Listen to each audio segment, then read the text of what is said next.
All right, lads. The new CBA is officially done and agreed to buy the players. Finally, if you've just been waiting for this whole situation to wrap up, yeah, same here.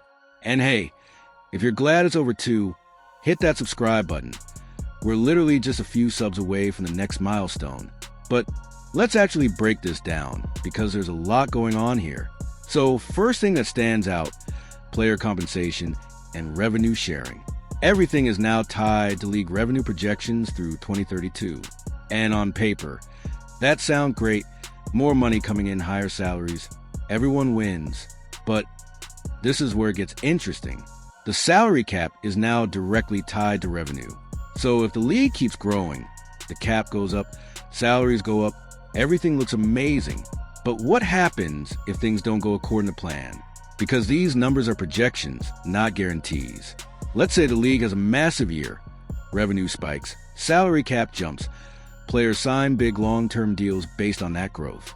But then the following year, revenue drops. Now the salary cap shrinks. So what happens if you got a player on a $2 million contract that was signed when the cap was $8 million, and suddenly the cap drops to $6 million? Now that one contract is eating up a huge percentage of the cap. Teams could end up in situations where multiple contracts suddenly become way too heavy. That's where things could get messy. It honestly makes you wonder, are players going to start leaning towards shorter deals? Like one-year contracts just to stay flexible in case the cap fluctuates? Because if revenue goes up and down year to year, this system could get very unpredictable. Now, moving on, rookie contracts are getting a massive boost. All rookie scale deals are being adjusted to match the new salary structure, which means someone like Caitlin Clark, who was massively underpaid relative to her impact, will be looking at a completely different number under this new system. We're talking potentially hundreds of thousands more. That's a huge win for incoming players. Then you've got added benefits across the board, charter flights, housing for players, especially early in contracts, first-class travel, better facility standards, teams have time to upgrade, expanded medical and training staff. Basically, overall player conditions are improving a lot. There's also increased retirement and veteran benefits, including one-time payments depending on years of service. That's actually a really solid move for players who help build the league. Now here's a big one, roster rules. Teams are now required to carry 12 players.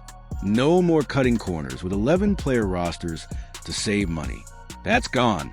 There's also a soft salary cap now, which likely works similar to the NBA, meaning teams can go over it in certain situations, especially to fill out the roster.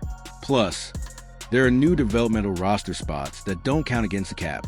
This is probably where second and third round picks end up, at least early on. But that raises questions too. If you're a player, why would you accept a developmental spot where you might not play, when another team could offer actual minutes? There has to be some kind of flexibility there, or players just won't go for it. Now another important addition, injury exceptions. Teams will now have more flexibility to replace players who are out for the season. That's big, especially in a league where injuries can heavily impact roster depth.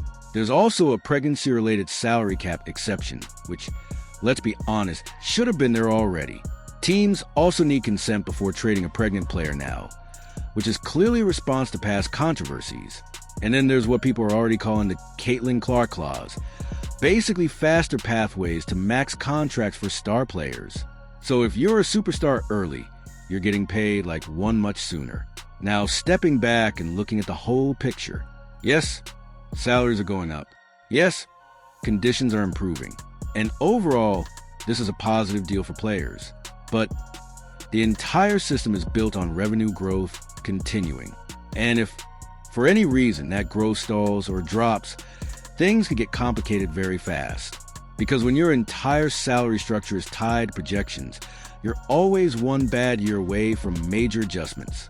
It's unlikely things completely fall apart, but the possibility is there. So yeah, big wins, but also some real long-term questions. Anyway, lads, that's pretty much it. Let me know what you think about this new CBA. Good deal, risky move, or somewhere in between.